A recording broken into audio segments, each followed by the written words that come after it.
décembre et on poursuit le calendrier de l'Avent organisé par Lucienne du blog Lumière, dont j'aime adapter les questions pour les livres quand c'est possible. Et vous aurez remarqué que hier il n'y a pas eu de vidéo, tout simplement parce que j'ai oublié de la tourner. Jeudi j'étais en congé et j'ai passé ma journée à jouer à Disney Dreamlight Valley, ce qui fait que je n'ai pas vu le temps passer. Il n'y a pas eu de vidéo du coup hier et je vais répondre aux deux questions d'hier et aujourd'hui dans cette vidéo-ci, donc je vais tâcher d'être assez bref aujourd'hui. La question d'hier était: quel a été ton plus gros soupir cette année, que ce soit côté drama ou livre?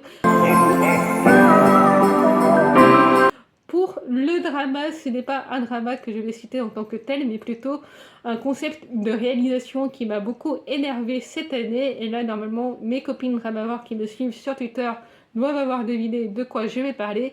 Il s'agit de la surutilisation des musiques et des bruitages dans les dramas thaïlandais qui m'ont particulièrement énervé cette année. Ça fait à peu près 5 ou 6 ans que je regarde des dramas thaïlandais et c'est vrai que cette année particulièrement, dans certaines productions, ça m'a vraiment énervé. Je pense notamment à We Are ou Only Boo. We Are, j'ai réussi à le terminer en allant jusqu'au bout, mais Only Boo, je ne me souviens même plus si je suis allée jusqu'au bout tellement ça m'a saoulé. Il n'y avait pas un instant de silence dans aucune des scènes.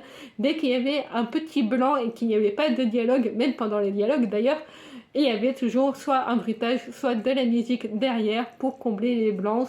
Apparemment, les Thaïlandais ne trouvent pas d'autres moyens. S'ils constatent qu'il y a du blanc, c'est que le rythme ne va pas et du coup ils rajoutent des bruitages et de la musique. Sauf que moi j'aime le silence. C'est pour ça que j'adore les dramas japonais, parce que les productions japonaises aiment le silence aussi, ce qui fait que dans même les gros coups de cœur thaïlandais que j'ai eu cette année, comme Zisan par exemple, il y a parfois des scènes durant mon revisionnage que j'ai fait quelques temps après, vraiment quelques semaines après avoir terminé la première fois. Il y a des scènes que j'ai voulu revoir et qui m'ont été très compliquées à regarder. J'ai même zappé certaines scènes, je pense notamment à une scène de lit qui se déroule, je sais plus vraiment, entre 3 ou 2 épisodes avant la fin du drama. Et même cette scène de lit qui m'avait été pourtant très intense et pour laquelle j'avais ressenti beaucoup d'émotions en la voyant, ne serait-ce que parce que on sentait que c'était la fin de la série, qu'il y avait des choses qui allaient se dérouler après qui n'allaient pas bien se terminer. Et du coup, en revoyant le drama, il y avait moins cette surprise-là. Et du coup, même cette scène-là, j'ai pas réussi à la revoir, je l'ai passée. Ça matchait pas, mais c'était même pas une musique sensuelle qui collait à la scène. Et c'est ça que je comprends pas, c'est le fait de vouloir absolument mettre une musique, même si elle ne correspond pas à la scène, ce qui me sort totalement de mon visionnage personnel. Côté livre, j'ai malheureusement 3 titres qui me sont venus à l'esprit tout de suite. Le premier, c'est Légende N-Net, c'est le cozy fantasy qui est passé un petit peu partout sur la blogosphère, sur Booktube cette année. C'est un petit peu d'ailleurs ce qui a donné le terme cozy fantasy, puisque dans les Légende N-Net, il n'y a pas de grand complot politique dans un univers de fantasy à sauver ou un personnage qui a plein de pouvoirs et qui doit prouver sa valeur. Enfin voilà, c'est pas ça. Dans les Légende N-Net, on suit une orque et une succube qui veulent ouvrir un café et qui font appel à leur entourage dans leur univers de fantasy. Et c'est juste ça. Et forcément, si tu t'accroches pas au personnage quand il n'y a pas beaucoup d'intrigue, enfin quand l'intrigue c'est juste vouloir ouvrir un café et faire appel à son entourage, et forcément ça n'a pas matché avec moi, d'autant plus que côté écriture c'était pas non plus de la grande littérature. Je sais pas du coup si c'est dû à la traduction ou si c'est comme ça dans l'écriture originale, mais voilà, ça ne l'a pas du tout fait avec moi et j'ai soupiré plus d'une fois lors de certaines scènes que j'ai trouvé un petit peu cliché, un petit peu stéréotypé chez les personnages aussi.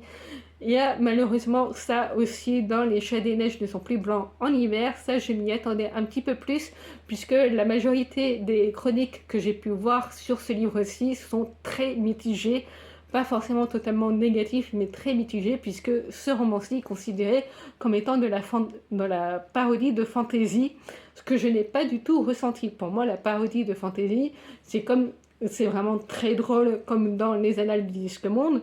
Alors, je ne suis pas du tout objectif en me disant ça, puisque je suis une grande fan des Annales du Disque Monde, mais voilà, ça se ressent totalement dans l'univers, dans la plume de Terry Pratchett. je suis pas non plus objective en disant ça parce que j'adore Terry Pratchett, mais ça n'est absolument pas ce que l'on ressent dans L'échelle des neiges ne sont plus blancs en hiver, puisque tout est dans un univers sérieux, les personnages sont sérieux, le contexte de l'univers est sérieux aussi, les objectifs sont sérieux, c'est absolument pas dans un délire comme les Annales du Disque Monde. Et là où c'est considéré comme étant une parodie de la fantasy, c'est que l'autrice y met tous les clichés de la fantasy, tous les stéréotypes chez les personnages que l'on voit dans la fantasy, et du coup, ce contraste-là, ça n'a pas marché avec moi du tout.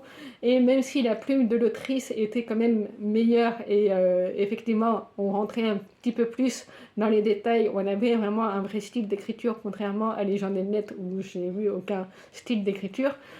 Malgré ça, ça ne l'a pas fait pour moi, mais mon plus gros soupir, c'est dans Le Secret de J. C'est un classique de la fantasy, c'est une duologie qui après a d'autres cycles. Je crois qu'il y a un cycle 2, Les Enfants du Secret de J, ou un truc comme ça, que je ne lirai pas du coup, puisque j'ai eu beaucoup de mal à lire le tome 2. Autant le tome 1, il y avait la découverte, donc du coup ça allait. Et là, c'est pas du tout dû à la plume de l'auteur, puisque c'est écrit divinement bien dans le livre. Vraiment, j'ai lu ce livre-ci, en tout cas le premier tome, comme un conteur qui raconte son histoire, mais avec beaucoup de lyrisme, beaucoup de rythme, beaucoup de fluidité, un choix de mots qui était vraiment très intéressant. Mais par contre, en termes d'intrigue et de personnages, c'est en particulier un personnage féminin qui m'a fait soupirer, mais à chaque fois qu'on la voyait, puisque malgré sa situation, malgré le fait qu'elle soit poursuivie par des assassins, et qu'elle ait quand même plein de secrets de famille à découvrir aussi. Elle, tout ce qui la dérange, c'est que aucun homme ne l'ait poursuivi pendant le jour qui est l'équivalent de la Saint-Valentin pour nous, dans son royaume, du coup. Et du coup, c'est pendant une grosse partie du tome 1 et du tome 2, sa seule crainte que personne, aucun garçon ne veuille se marier avec elle, quoi. Et du coup, ça m'a saoulée à chaque fois qu'elle ouvrait la bouche, ça m'a saoulée. Donc, ouais, ça a été mon plus gros soupir de cette année. Et pour la question du jour, c'est quel drama slash livre attendais-tu avec impatience?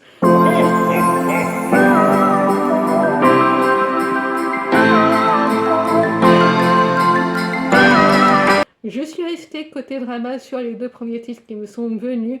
Donc Connection, qui est le dernier drama en date de Ji-sang. Alors que le côté thriller et journalistique, moi, ça m'intriguait et ça m'intéressait bien aussi. Mais apparemment, il n'y a qu'un seul avis qui est posté sur la fiche Naughty Jaune et ce n'est pas l'avis très positif, c'est plutôt un avis négatif, mitigé, qui justement disait qu'il y avait beaucoup de longueur et on n'avait pas vraiment de suspense malgré le fait que ce soit un thriller. On devinait la plupart du temps ce qui allait se passer. Donc ça n'envoie pas du rêve et je n'ai vu aucun autre avis sur ce drama-ci. Mais j'ai quand même envie de le voir parce qu'il y a Ji-sang dedans et que j'aime énormément cet acteur. Donc je le regarderai très certainement l'année prochaine. Et mon deuxième drama, c'est Blood Free, qui est sur Disney+. Je crois que Connection est aussi sur Disney+, mais j'ai un doute. En tout cas, Blood Free est sur Disney+. Et là, on parle plutôt de la surconsommation de viande et d'une entreprise qui tente d'arrêter cette surconsommation de viande. Et je me suis dit, wow, c'est quand même un sujet hyper original pour un drama qu'on voit, c'est la première fois que je le vois en tout cas utilisé en étant vraiment mise en avant dans le scénario, en première place dans le scénario comme ça. Et personne, enfin j'ai vu aucun avis, peut-être 2 ou 3 personnes sur Twitter qui en a parlé, mais sinon j'ai vu quasiment personne en parler. Mais j'ai très envie de le voir quand même, ne serait-ce que pour son scénario que je trouve quand même assez original et qui m'a fait penser d'ailleurs aussi pas mal à La Végétarienne, écrite par celle qui a reçu le prix Nobel cette année, donc qui est une autrice coréenne. Et je n'ai pas lu La Végétarienne, mais je sais que ça parle aussi un petit peu de cette thématique-là. Et du coup, voilà, ces deux livres drama, ça m'a fait un petit peu écho, comme on a quand même beaucoup parlé de l'autrice cette année qui a écrit La Végétarienne par rapport à son prix Nobel. Ça m'a fait tout de suite penser à ça en lisant le résumé de Blood Free, puisque dans La Végétarienne, on suit une femme qui veut mettre fin à sa consommation de viande et qui va pousser le vice de plus en plus loin. Et j'ai l'impression que c'est aussi un petit peu de ça vers que ça va parler dans Blood Free.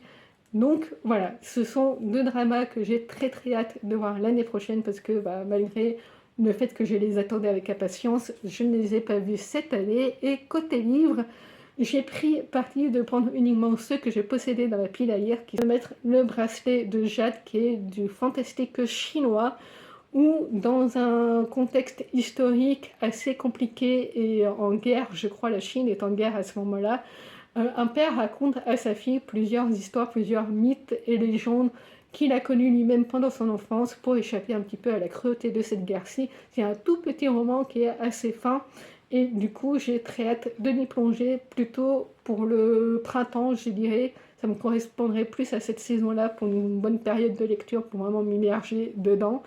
Et ça me fait aussi pas mal penser justement aux archives des collines chantantes. C'est un petit peu le même principe de Shi qui voyage dans son royaume pour découvrir les mythes et les légendes auprès des habitants de son royaume.